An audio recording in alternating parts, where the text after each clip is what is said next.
Thailand with my wife in Thai, I've read a little about meditation in Buddhist terms as well, so I was interested in learning a little more about meditation in that area. From what I've read, it seems that I can gain some benefit from it.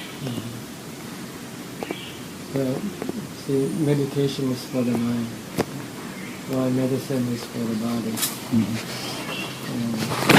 in the body are two separate entities which happen to come and coexist. And the problem is not with the body, the problem is with the mind. You are not happy, it's in the mind. The happiness is in the mind, not in the body. Your mind is not happy because your mind, due to its delusion, it became attached to the body and doesn't understand the true nature of the body. So when the true nature of the body starts to reveal itself, it causes pain, full feeling in the mind. So when you get sick, it's not the body that's really hurt, it's the mind that is hurt. Because it never thought that the body will be sick or to have to eventually die. So when that prospect comes upon the mind doesn't know how to cope with it. With Buddhism, we have tools in which we can teach the mind to accept the truth of the body and to not be affected, not to be hurt by the nature of the body. We can separate the mind from the body by method of insight meditation and meditation for calm. We need two kinds of meditation. Meditating the mind to make it calm. And the next step is to use the teaching of the Buddha to teach the mind to understand that the mind and the body are two separate persons. Whatever happens to the body doesn't happen to the mind. And the body gets sick, get old and die. But the mind doesn't get sick, get old and die. But due to ignorance or delusion of the mind, it doesn't know itself, so it takes the body as itself. So whatever happens to the body, the mind thought is happening to itself. Okay. That's all there is to it. That's the crux of the matter. The goal is to educate the mind, to let the mind know that it is not the body, that it can be as happy with or without the body. And the way for the mind to be happy with or without the body is to meditate to calm it down. When you meditate, you pull the mind away from the body. Yes. Right now your mind relies on your body for happiness. You need to let the body to take you here and there, to taste, to touch, in order to make you happy. But this kind of happiness is a brief one, and it's not lasting, because it relies on the body, which is not lasting. So when the body becomes threatened with extinction, the mind becomes upset, disturbed, because it doesn't want this to happen, because it wants to continue to have the body to enjoy life. So what we have to do, we have to find an alternative way to enjoy life without using the body. And meditation is the way to get to this enjoyment. In order to be successful in meditation, you need a tool to bring the mind into peace, to calm. Right now your mind constantly moving, thinking all the time, from the time you get up to the time you go to sleep. You keep thinking, and your thinking is based on delusion and ignorance. Your thinking is based on looking for happiness through your body. So you want to stop this thinking. If you can stop the mind from thinking, then the mind will become peaceful, at ease, and happy. It's a different kind of happiness from the happiness that you used to have from the body. It's called what I call mental happiness, not physical happiness. Mm-hmm. In order to get this, you have to pull your thinking away from your body, stop your body from thinking. Mm-hmm. When your mind stops thinking, then your mind will become peaceful and at ease. This is the first step of meditation, to get the mind to find enjoyment without relying on the body.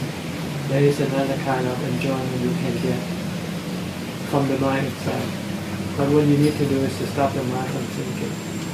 And what you have to use to stop the mind from thinking is we call mindfulness. Yes. Mindfulness is to focus or concentrate your mind on one particular object. So it can tie the mind from thinking about other things. And there are many different kinds of objects you can use to tie your mind to. In Buddhism, most popular way is to recollect the name of the Buddha. We call it a mantra. Okay. Just repeat a mantra, a word. In Thailand, we use the word Buddha, Buddha, which means the Buddha. Because Thai, we've been raised to respect, to rely on the Buddha, to think that he's our savior. So when we think of him, our mind becomes at ease and peaceful and calm. Mm-hmm. So for most time, we like to use Buddha as the object of mindfulness. And this we can do it all the time, from the time we go to sleep, from the time we get up to the time we go to sleep. Because if you just do it when you sit in your meditation, it's not enough. Because your mindfulness will not be strong enough to resist to stop your mind from thinking. So in order to stop your mind from thinking when you sit in meditation, you have to start before that. You have to start from the time you get up. When you start getting up, try not to think about other things, except for the things that you are doing at the moment. Mm-hmm. Just focus on whatever you do at the moment, and maybe repeat a mantra to bring the mind, to stick the mind to the activity that is happening at the moment. This is what we call mindfulness. When you get up, you watch your body, observe your activity, the body activity, every activity of the body, every movement of the body. This is what we call mindfulness. Mindfulness of the body, using the body as the object of mindfulness. Mm-hmm. In order to prevent the mind from thinking about other things. Okay. If you can persist in developing mindfulness, then you will be able to stop your thinking when you sit down. When you sit and meditate, you can use your breathing as your object of focus or concentration. Yes, that's something that I have been, just watch. I've been using. No need to control your breathing. Watch the your breathing, just leave it natural. Mm-hmm. Just use it as an object of your concentration. When you sit, you close your eyes and try to feel your breathing, your breath. That comes in and goes out. If your mind is calm enough, you'll be able to see the contact of the breath at the tip of your nose or above your upper lip, around that area. So try to focus on that point only. Don't go anywhere. If you cannot feel it, don't worry. Just beware that you're breathing in or you're breathing out. And beware whether your breath is long or short. Doesn't matter, long or short. Just know if it's long, just know it's long. If it's short, just know it is short. Just be aware of your breathing. Yes. And try not to let it go think about other things. If you can do this. Yeah, I sorry to interrupt, but I'm doing this.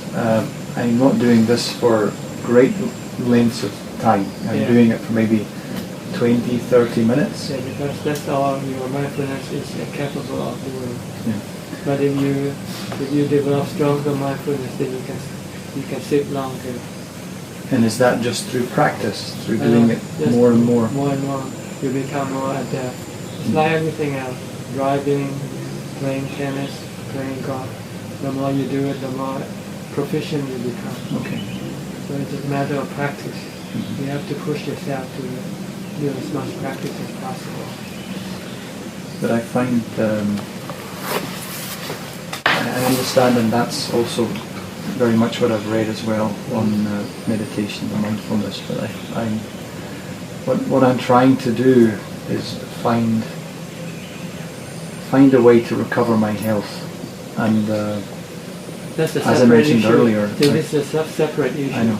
Right now I'm teaching you how to take care of your mind, which got stuck into the sickness of the body.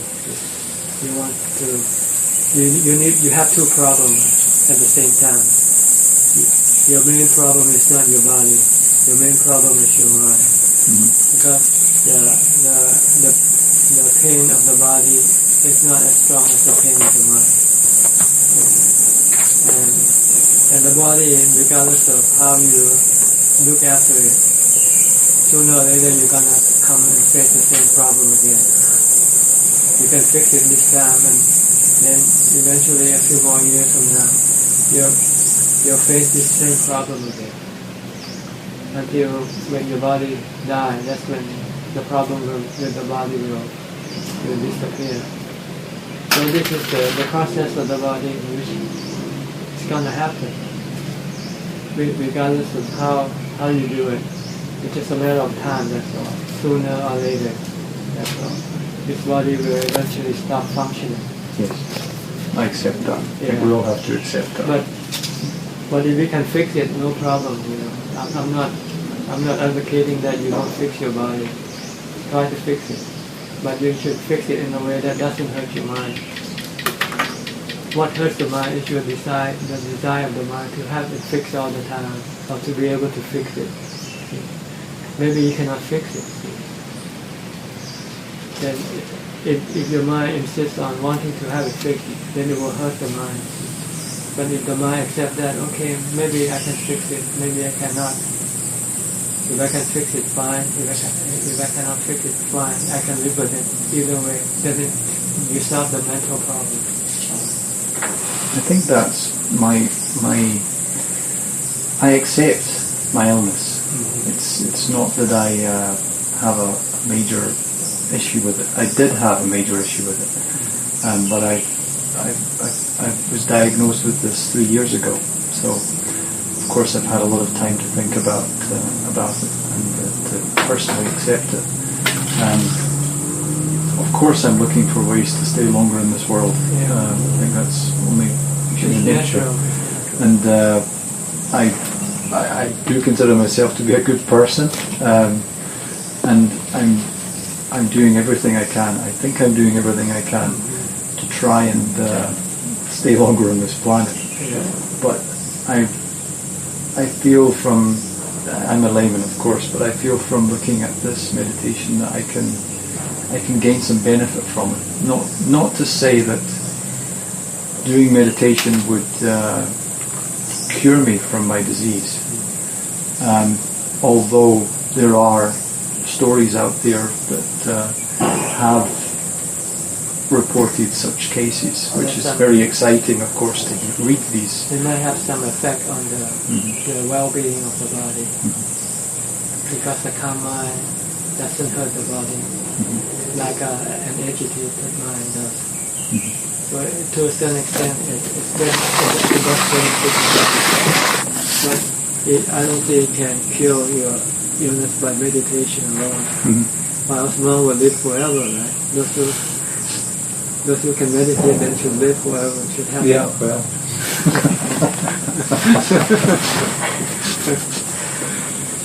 Yeah, I think there's two parts for me. One is the meditation to improve my general well-being, and then there is I think I would like to try and focus on that now, and then later is a type of meditation which is more accepting what the outcome is going to be. I think that's more, from what I've read and from what I've thought about this, is to try and get some closure, some acceptance of this is my path. It's everybody's path. We're all on the same path. We're all the same. We all have to go through the same process of birth, aging, sickness, and death. No exception. But I wanted my path to be a little longer. That's the problem. When you want that, it creates stress in your mind. Understood. Yeah. The way to do it is to accept it naturally. Long or short, doesn't matter. We all have different causes, I guess, that make us live longer or shorter. But doesn't matter, because our true self doesn't die with the body. And if you believe in reincarnation, you'll get a new body pretty soon. After you lose your old body, then you go and reborn, get a new body, and start over again, just like you did with this body. Before you have this body, you've lost your previous body already. So you come and have this new body again, until you maybe get tired of this cycle of birth, aging, sickness, and death. Then you might want to find a solution to this problem, which the Buddha was. He was tired of this cycle of birth, aging, sickness, and death. And eventually he wants to stop this vicious cycle. So he practiced, meditate, study from the other teachers, but they could only teach him partially, not totally. So eventually he has to find it himself. So eventually he became self-enlightened. He found a way to stop this vicious cycle of birth, aging, sickness, and death. That's another story, maybe not for you now. Yeah, that sounds like a very interesting story. Yeah. So that's the gist of Buddhism. Is to cut off this cycle of birth, aging, sickness, and death. And we can do this through meditation, like I told you. Developing mindfulness, calm your mind. Once your mind is calm, you find peace and happiness from the mind. Then you know you don't need the body. Then once you know that you don't need the body to make you happy, then all you have to do is stop your desire for wanting to get the body, to use the body to get happiness from you. So that's the next step. So first step, discover the happiness that you can have without the body. Once you have that, then all you have to do is get rid of your desire that wants to use the body to get you the happiness. Once you can get rid of that desire to get the body to bring you happiness, then you no longer need to have a new body. Then you cut off this birth, aging, sickness, and death. And you will live with your mental happiness forever.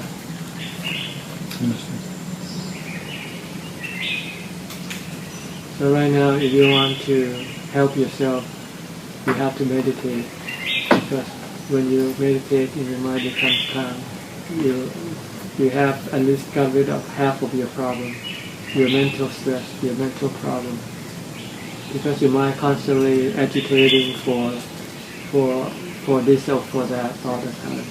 And when it doesn't get what it wants, it becomes sad and unhappy. So you can stop it by meditating, but you can only stop it temporarily. When you meditate, your mind becomes calm and peaceful. But after you come off your meditation, your mind starts to agitate for this and that again. If you want to get rid of this agitation for good, then you need the wisdom of the Buddha. The wisdom of the Buddha, he discovered that this agitation for things makes you unhappy. If you want to get rid of this unhappiness, you should stop. You have to get rid of your agitation for things by looking at the things that you want to be harmful to you more than beneficial to you. Mm-hmm. Because whatever you have, they are all temporary. They don't last forever. When you get something, you're happy, but when you lose that thing that you're happy with, you become sad again. So this is the truth that we have to look all the time, that everything is not happy. Everything is not good for the mind. It makes the mind happy.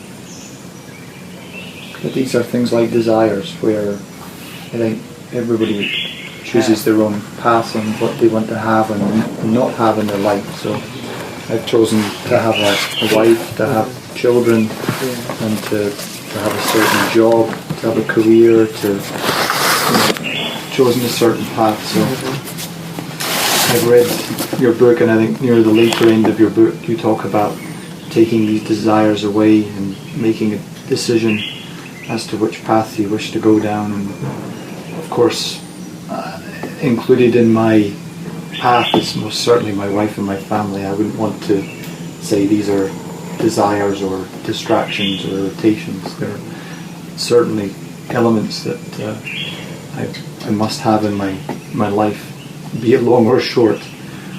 But when you say desires, you're referring more to everything that you want is desire, as far as the mind is concerned. You want, you hope for, we consider them to be desire. So reducing those would... To not have anything at all, just to have only one thing, your mental happiness. If you don't want anything other than mental happiness, then you don't have to have a body. But if you want happiness from the body, from other people's body, you need to have a body. And then you'll get disappointed, you'll lose what you get, because everything, they're all temporary. They don't last forever, they don't stay with you forever. But can you see a balance here? Is it all or nothing, or do you see some kind of balance in the norm in a layman like me? Do you see? Yes, as a layman, you just have to accept the truth that it's temporary.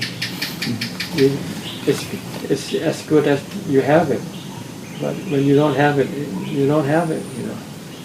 But if you're willing to accept these consequences, then you can live with it. So it's more accepting what I have now as opposed to being driven by what one wants. No, accepting what you have and accepting that you will lose it. That's okay.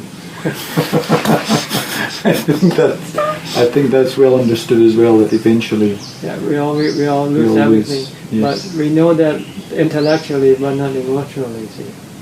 When we come to the reality of giving up or losing things we love, we cannot be unaffected, you know. We become sad. We do. Yeah. We do. I think if you want to have a balance, then you have to constantly remind yourself that whatever you have right now will be gone one day. Yes. And if you can accept this reality, when it happens, it will not make you sad. I guess it would certainly be more accepting.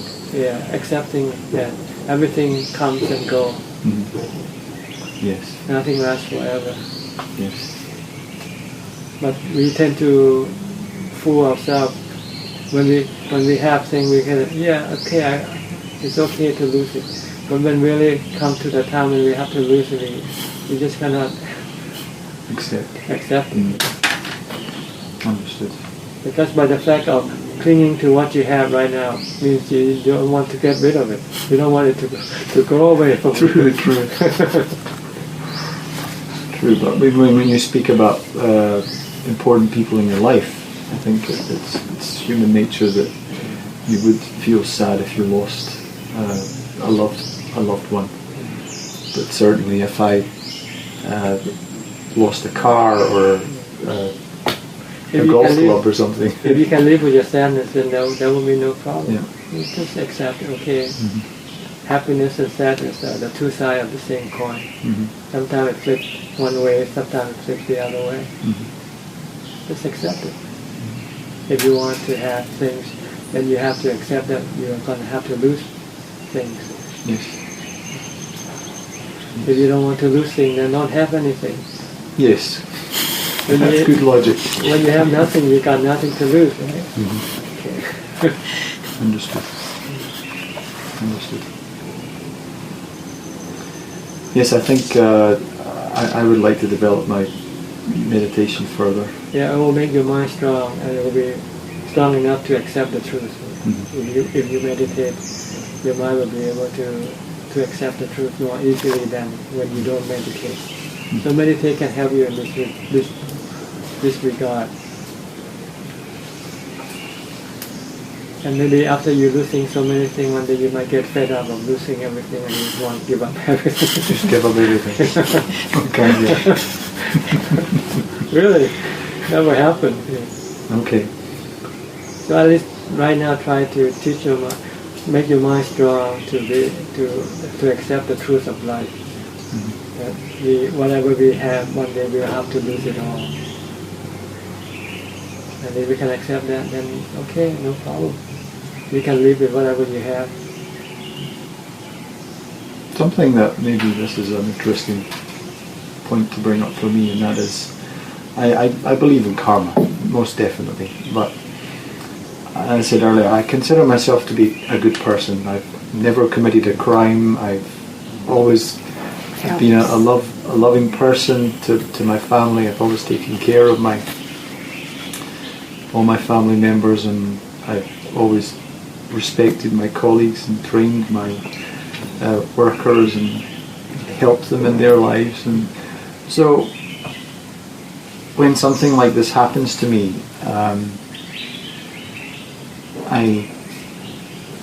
I feel a little Cheated. Yes. It's fair to say. This is not karma, it's reality in life. Yeah. Aging, sickness and death is the reality of life. And maybe karma might have something to do with it, but we have done so many karma in the past and we cannot recollect them all. See? And our nature tends to look at our positive side only. We try not to think of the negative side, the negative things that we did. See? So believe me, karma is not cheating you. Karma is faithful.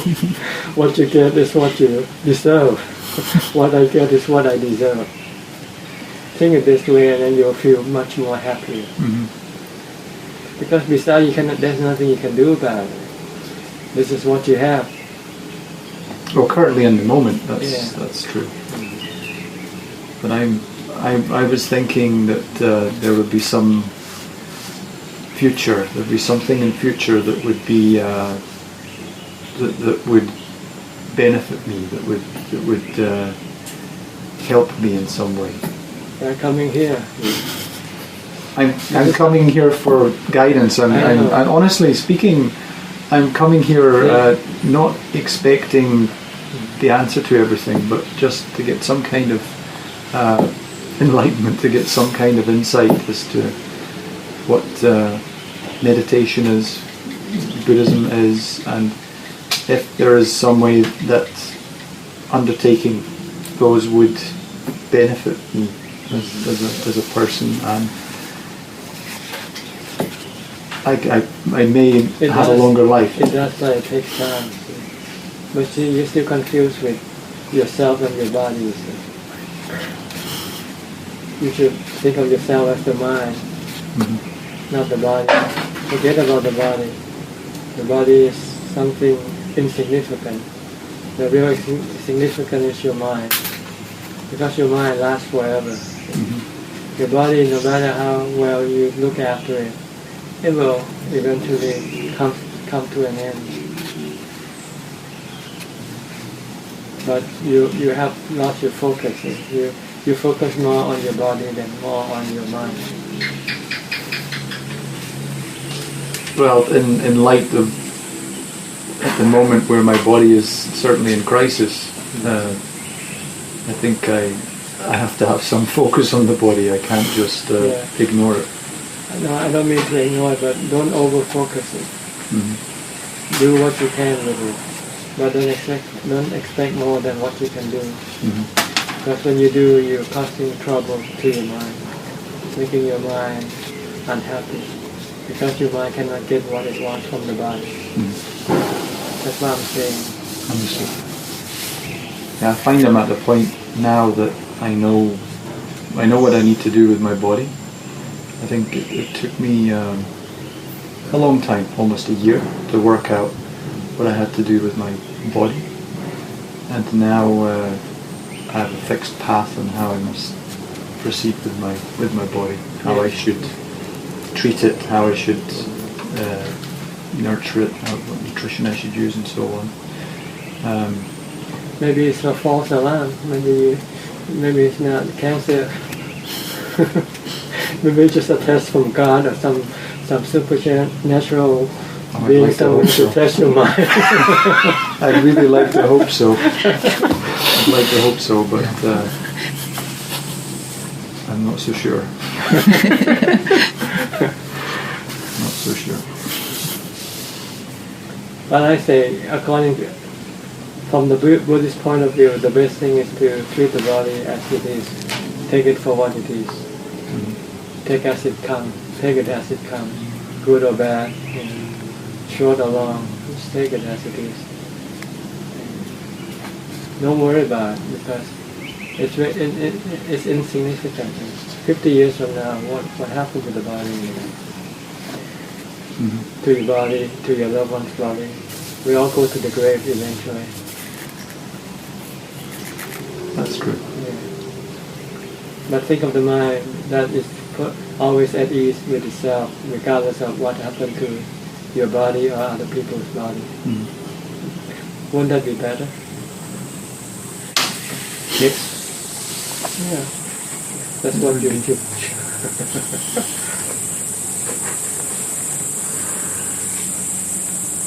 Okay. It would be. I might emphasize more on the mind because I know it's better. But you might emphasize more on the body because you think that's better for you. And my body's in crisis. It's simple to say. And if I were to ignore my body for the next year, 18 months, I would die. It's as simple as that. So, of course, I have to have some focus in my body to try and find a way to recover. Just don't worry about it. That's very difficult. That's a very difficult ask. Because if you can do that, then your mind will not be hurt at all. Ajahn, what are the ways that you maybe can recommend that you can try to reduce the thinking of the, all these thoughts about the body and maybe have more calm? Like I said, you should stop thinking. Try to focus on something to prevent your mind from thinking. Because when your mind thinks, you might only think about the body of yourself or of other people. That's all we think about is body. And we never think that the body will get sick, get old and die. That's the problem. If you want to think about the body, we should think that it's going to get sick, get old and die. And not just your body, everybody's body is the same. If you want to think that way, and then make your mind feel better. It will stop your mind from resisting the truth. Right now the mind does not want to look at the truth. The mind wants to want what it wants. What it wants is eternity. Which it gets. In one way or another. Without nothing. Whether without the body, it gets it in. It's eternity, and it doesn't need anything to make it happy eternally. By getting things, that's what makes it unhappy. By having nothing, then it will make it happy all the time without having any unhappiness. Or have and be able to let go when the time comes. Like I still have my body, I have to be ready to let it go also. Yes. If I'm ready now, then I don't feel bad. Whenever it happens, it happens. If you're not ready when it happens, you become sad, you become unhappy. So it's a matter of acceptance. Well, I feel I reached that point At one level. at a certain level, yes. Yeah. I had in my mind at a certain point when I was in hospital, I knew it could go one way or another way. And in my mind I had already planned out the events, yes, whether it would go this way or this way. So in my mind I'd already accepted whichever path it was going to be. So now, 3 years later, I'm still here. I'm still thankful for that. I'm still thankful that I'm still functioning, my body's still functioning. But yes, I'm still looking at ways in which to try to recover. And I think the mind, I do need to calm the mind down more. I have been finding some benefit from meditation, but I feel it's only been temporary. It's been a mechanism to relax more than anything else. Yeah, that's all it does, really. Makes your mind relax and at ease, and not so stressful. But that's the purpose of meditation. Yeah, it's really just for short periods of time when I'm doing it. As far as body, you need some kind of therapy, some kind of medicine. And they have new ways of treating cancer coming out every day. Yeah. They're now going to what you call DNA manipulation. Yes. So, maybe something might come up pretty soon. Or maybe it's already there, you just don't know. Yeah, Keep this searching. is what I'm doing now. Keep searching. Keep going into Google and search. Every day. Every day. Google knows everything. Yeah. All the information available on this earth is in Google. Yeah, it's dangerous though. It's also good information, but also very bad information. So yeah, you have to sort them out. Balance it. Yeah. You have to maybe consult with the expert also, not just on the Google alone. Maybe you get the information from Google, then you go consult with the professional. Yes. That's why I'm here about meditation. Yeah. Okay, thank you. So, about maybe teaching of English. I mean, if you are getting better and all that, Ajahn was looking for some Englishmen or Scottish people to teach English. Maybe Ajahn can give a bit of background about this. Oh, we have a school built by the Supreme Patriarch who just died last year or two. And this school is a charitable school, no tuition, no cost, and this what we call on the junior high level, 7, 8, 9 grade. Okay. It's a boarding school for boys, about 40 boys in each class. This is a Thai school teaching the 7, 8, 9 level. And all the students come here, they don't have to pay any money. We have boarding for them, we have food, we have everything for them. Uniforms, books. And I just thought if I get to know quite a few foreigners here, and maybe some of them might have some spare time, or they would like to, they can do with as a charity, or they can do as an income, no problem. You can. But what I thought will help the students to be able to get them exposed to the conversational English, which they usually lack. Most Thai study through the text, They can read the textbook, but they cannot talk or listen. Okay. So I just happened to talk to someone, and then he heard about it. And so he said he knows someone like you, but it's not something I'm looking for. It's just something that I just float the idea around. If someone happens to like the idea and wants to do something about it, we can work something out maybe. If not, no problem. That's all.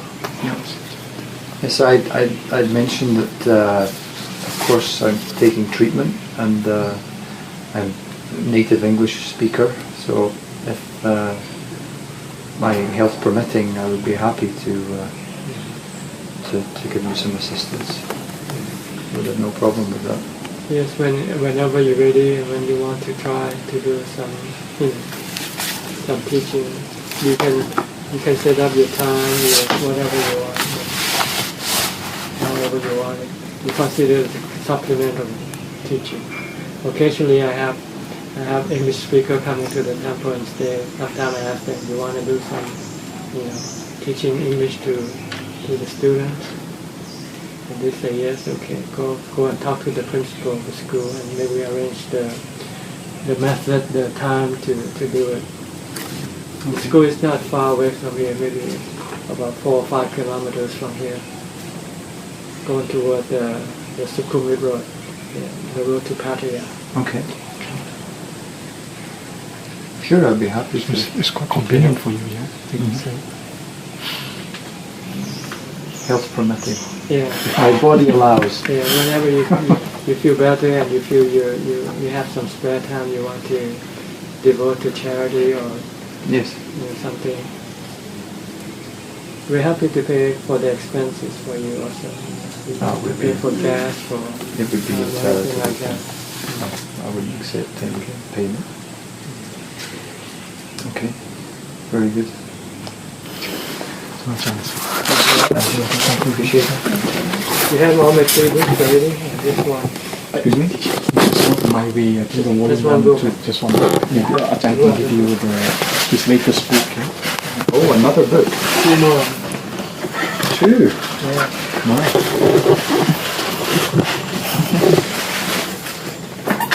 Volume 1 and Volume 2. Thank you very much.